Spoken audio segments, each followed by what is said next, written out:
I'm really excited to be speaking here at AnacondaCon. And it's great that nobody here really, well, from the show of hands, it doesn't seem like everybody is that familiar with the technology.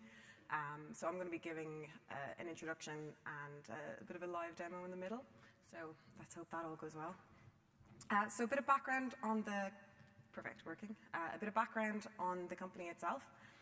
It was originally, like the software itself was created by Arthur Whitney here. And KX, the company, was founded by Arthur and Jeanette. So our parent company is actually First Derivatives, because this man here, Brian Conlon, our CEO, met Arthur and realized that this was a software that was going to be needed in pretty much all the banks, and realized that those banks would need people that knew that language. So he built a whole consultancy based firm around it, and then subsequently used the technology to develop a series of solutions in other areas. Whoops. So what is the technology? I like this image. I think it kind of sums it up. So KDB is a time series database, and then Q is the language, an actual programming language that wraps around it and allows you to kind of draw the data from the database and perform your analytics. So the creator, as I said, is Arthur Whitney. His ethos has always been to keep things simple, to keep things clear and concise. So that's still very much something we embrace. So I could have put a whole load of words on this slide, but I thought instead it's better to have a couple of pictures. So it's a functional language, KDB. The data store itself is columnar, so that's how we get an awful lot of our performance. It's fast. You don't just have to take my word for it. We do independent benchmarks, and we're actually the fastest in the world. I'll talk a little bit more about that in a second. It's very concise, and I consider it to be very elegant. And I'm hoping, after I've shown you guys this demo, that you'll agree with me. Because of the way it works with the database and the language together, tables are very important, obviously. So tables are actually a first-order data type, which really gives you a lot of freedom in terms of what you can do with them and how they're treated within the language. It's a time series database, so we go to like nanosecond precision in terms of the data capture, and it means that you can do some very cool bitemporal joins. I'll show you one again as part of the demo, an as-of join. So if you have data in like table A and data in table B, and you want to extract something from your second table, you can get like the prevailing characteristic from that other table as of the times in your first table. It'll be clearer when I demo. There's windowing, right? Because we've, typically always dealt with like really big data volumes, really high velocity, and that means that often you're kind of rolling up. So there's lots of ability to do that bucketing, to do that windowing, and to bring the data up. And hand in hand with that is the aggregation capabilities. So it means that you can get the view of your data that you really want. And you can engineer a complete Lambda architecture using it. So all of it, bring it in, stream it through, work on it in real time, and then work on it historically. Okay, so since I was given the opportunity to speak and I'm given a podium, I'm going to take the opportunity to talk about what annoys me. Exactly, they asked for this. So one thing that I see too often and that really kind of bugs me is people have these databases. They've got these amazing, fully robust databases or whatever, and then they take their data out. They're duplicating their data, they're putting it on disk somewhere and CSV files so that then they can bring it and use it in the languages that they want. Which is just inefficient, right? You kind of lose any sense of like data governance. You don't know who has it. You're like replicating your data. And one thing, and the thing that I actually think is the most upsetting about it, is that you're limiting your data scientists. there's limits to what you can do with CSV files, and it means that like all that nice data that you have in your database, you're just not using. So this is a bit of a sad case. So I think that everyone should strive to work where the data is, and have interoperability between the languages that you're using and the data. There's kind of these silos between like the data scientist and then the database admin, but you're both working with data and you should have access to it. So this is the happy case. With data democratization, you'll never really get that unless you figure out a way to kind of remove any barriers between the data and your data scientists. So given the way the world is going and all this move towards machine learning, we get asked a lot, like, where do we sit with machine learning? And so we think it's really all about, the data, the preparation, the cleaning of it, the feature engineering, because anyone that's tried to do anything, like training a model, you're going to know that if you put junk in, you're going to get junk out. So, there's a lot of work that goes into the wrangling and the pre-processing. Like 80% of the time, you're just either trying to get access to that data or you're trying to clean it up so that you can actually use it. So we think that we're enabling our clients to use it and to have the smoothest data science workflow that they can possibly have. So who are our clients? I could have put up a slide with a whole load of logos, but I think it's a little bit more interesting to talk about maybe what our clients are doing, even at a very high level.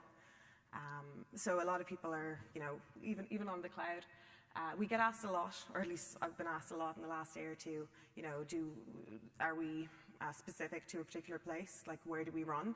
We'll run on-premise or, in the cloud. We're pretty, happy to go wherever you want us to be.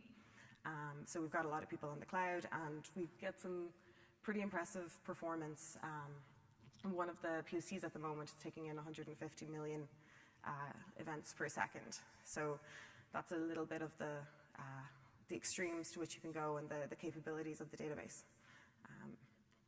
And like I said, we are independently benchmarked, so you don't have to trust me, but I'm very trustworthy.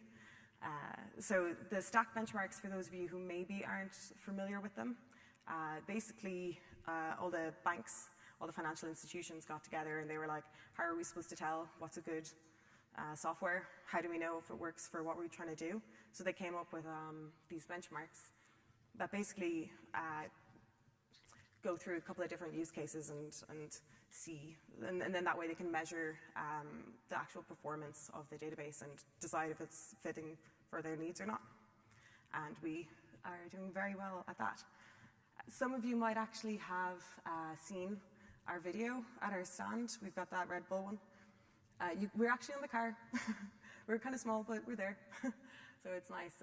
And we kind of grew up in financial services, but we've been making a lot of inroads in other industries recently. So this is an example of it, the Formula One work that we're doing with them. But really it's any kind of, a good fit for us is anything with high data volumes and big velocity. They kind of go hand in hand, really. And we've been getting a lot of traction in the sensor space, IoT and manufacturing. And actually, my colleague Bill here will be at the stand after, and he's our VP of manufacturing. So if anyone has a particular interest, he'd be very happy to talk to you after. So like I said, we're more than just finance. So yeah, if any of these apply to you, and if you want to know a bit more, do come and talk to us. I am going to have a drink of water before that. So now I'm going to go into the demo. Oh, no, I'm not. Okay.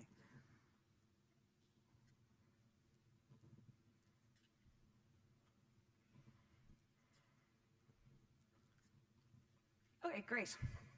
Okay, so this is a Jupyter Notebook. I'm sure a lot of people here are pretty aware of what Jupyter Notebooks are. And it's got a Q kernel, so it's a pretty familiar feel for people, I think. My aim with this demo is to really showcase the performance of KDB, the flexibility, and really just the elegance. Like, I think it's quite a nice language, and I hope that by the end you'll agree. So as I said, it's a programming language, so it's fully complete, general purpose. So you could go and do some of the Euler problems if you wanted. So it's kind of like Python in that sense, in that you can write your functions, you can write your scripts. Vectorized operations are kind of native to us because of that columnar backend that we have. So it means that it's kind of like NumPy out of the box. And then because, like I said, the tables are a native data type, it's kind of pandas as well, for those of you who are more familiar with Python. So here's a quick example of that at work.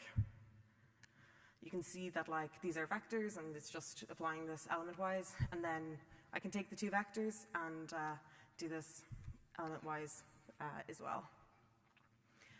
So I'm going to jump straight into working with data because I think that's the most interesting bit. The data that I have here is financial data, so it's TAC data, which stands for trade and quote. Quotes are going to be the prices that people are putting out into the market that they're willing to buy or sell at, and then trades are when that actually happens. So there we go. So I've got, at the moment, about 4 million records on my quote table and about just under 1 million in my trade. So you can have a look and see what that actually looks like. Again, you can see this granularity that we have in the times. And then correspondingly, this is the Python equivalent. So the first query I'm actually going to do is going to be in Python. So it's in kind of a complex aggregation. So I'm taking, for each of my stocks, I'm going to calculate the VWAP. So that's the volume weighted average price. It's quite informative for those guys in the financial world. And I'm also getting the total volume that's been executed so far and the number of actual records for them. So you can see in Python here, this is, it's kind of a two-step process, right? And it's, okay, so maybe everyone here in the room is an expert Python developer and they read this very easily, but I think for someone who's just looking at that coming from, maybe not being a Python expert, it's not immediately apparent what's happening. And this is the equivalent Q statement for it. So you can see it's almost like pseudocode-like in the way it's written. Intuitively, you can understand what's happening, and I think it's pretty clear. And here is it executed. We can kind of take that and we can go and do a more complex query that would be substantially more difficult, I think, to do in Python. So this is a TWAP. It's a time-weighted average price. So it means you have to actually look at the times at which your trades happened, and you're going to have to, or the time at which your quotes were made, and you want to look and see for how long was that quote actually there and active, and weigh it by the time at which it was, active for. So that's pretty easy to do. I'm looking at the spread here, so that's the difference between the bid and the ask. And you can see as well, I'm doing some of this bucketing. So I'm doing all of that by sim, so for each of the stocks, and I'm doing it in 30-minute time intervals from my quote table, which was, I think, about 4 million rows of data. And this is all in memory at the moment.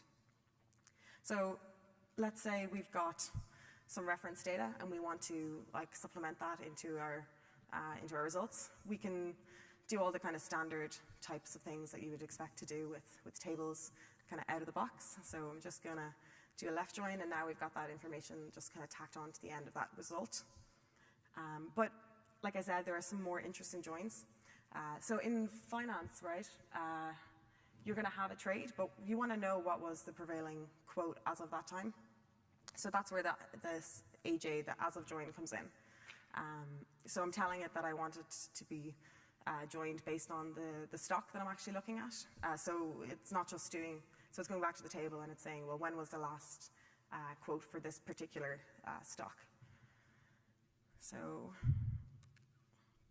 yeah, so for each record that I have in my trade table, I can't remember what it was now, about 4 million or something, not 4 million.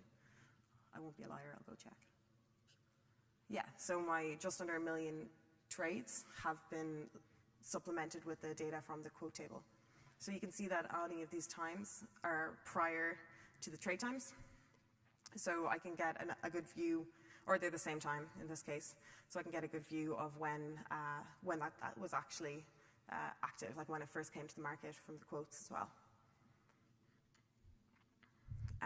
And by doing this kind of supplementation with the other data, it means I can identify, just something like, when was I trading outside of the quote with this command here. So it's kind of nifty because I'm doing like this kind of complex, like a price within BidAsk. So I'm checking if this column here is within the bid and the ask, which I got from the quote table. And I'm also using that as part of my buy clause. So I'm saying, oh, I want to know, I want it aggregated by sim, and then by sim, I also want to know whether it was in or out. So I can see straight away that I've got 62 quotes out of bounds for AIG. That's the real-time element. I'm going to kind of move on to the on-disk because, at some point, you're going to have more data than you can reasonably hold in memory. So I will show you, wrong command. Okay, so on disk, I've got a little bit more data. I've got about 95 million records in my quote, and 19 million in my trades. Everyone's laughing at me because I can't see that. So the data structure is very much the same as what you have in your in-memory table, except now you've got this additional column, the date, because obviously that's pretty important. But other than that, they're very much structurally the same. So the first thing I do when I get my hands on a new database is I always want to see how many records I have for each date. It's good for like a quick and easy understanding of the magnitude of the data, and just to see if there's anything very completely wrong. So this is how much I have per date. It's very quick to do that, even though I'm dealing with these millions of records. So I'm going to take the query that I did in the real-time database, and I'm going to add a little bit of extra complexity. I'm going to pull out the open, close, high, low from it as well, and I'm going to aggregate by date and by stock. So let me do this. So you can see how quickly that returned, even over those massive amounts of data. So from this result, I can then pull out the time series for each of my stocks. So now I've got a proper time series for each day of the VWAP for each of my stocks. If I want to look at that for a particular one, let's say Apple, there you go. And let's say I want to do something a little bit more, I'm doing a little bit of investigation and I'd like to see how correlated it is with Microsoft. I get that straight out of the box. So the language itself is quite mathematical in nature because it derived originally from APL, which was literally a programming language created to match mathematical notation. So that's way back in the roots, but you get a lot of that kind of functionality. So now I'm going to take it one step further, and I'm going to say, actually, what's Apple with all of the different stocks? And I get that. And I can actually see, why do I only care about Apple? I care about all of them. Let me know what all of them, how they all relate to each other. And you can see the performance is really quite good. It's also interesting to note that I've used less code consistently to do more things as I've gone through that. So it's quite a powerful, expressive language. I think it's elegant, but then I think code is beautiful. Maybe not my code, but code. So that's the historical aspect. Where I think we really blow everyone else away is the streaming analytics. So we do real-time data capture, and you can action stuff on that in real time. So currently, my tables, I have this 4 million and just under 1 million. What I'm going to do is I'm going to subscribe to some real-time data. So now you can see that I've got that data coming in, and it'll continue to come in for the remainder of the demo. So I can still do any kind of queries I like. I can pull back just the counts for each quote. But with this data, almost by the time I finished executing it, that's changed. So it's great, but somewhat finished by the time I've even looked at it. And then the thing is that anytime I want to run this command, I'm aggregating over the whole table.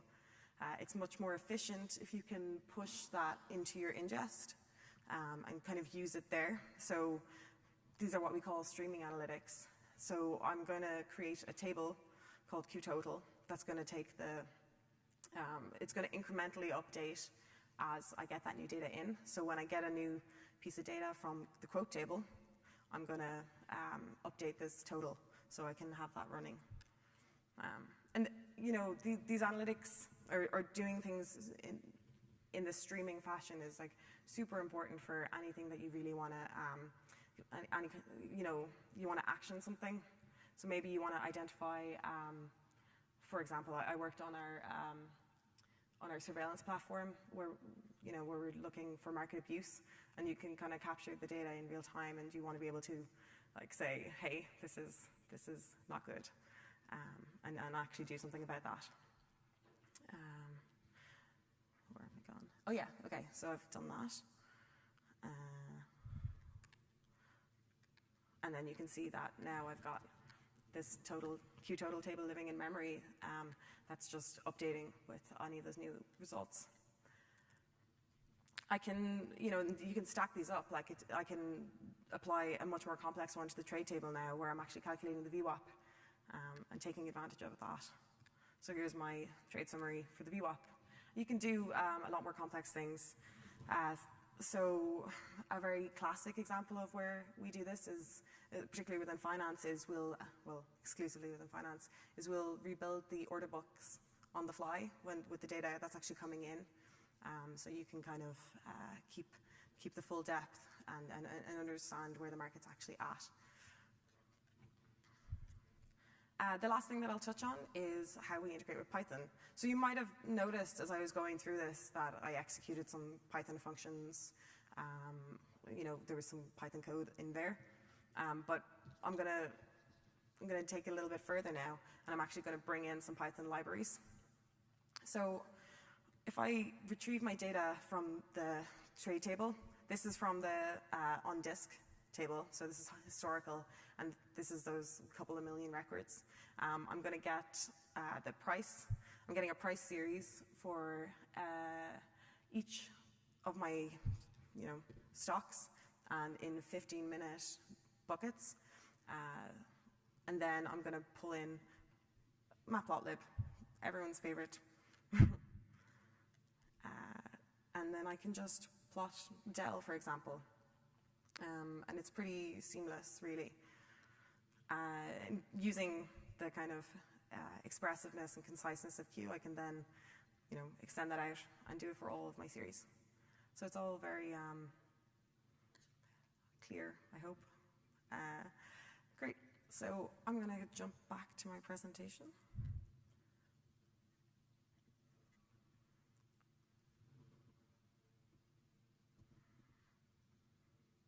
There we go. You wouldn't have that kind of latency with Q, guys. So where can you get it? Well, if you're using it for non-commercial purposes, or if you're like me, you're just like, hey, that looks interesting, let me download it and have a bit of a play around and see what's going on, you can get it on Anaconda. These are the packages that you'll need, and that's all I used today to do this presentation, along with the data, obviously. And if you are interested in it from a commercial side, come and talk to us. We're at booth 4, and right here in the front are my two colleagues, Fanula and Espe. You can call Fanula Finn if it's a bit of a mouthful. She gets it all the time. Or yeah, like I said, email me. I think we have a bit of time for some questions.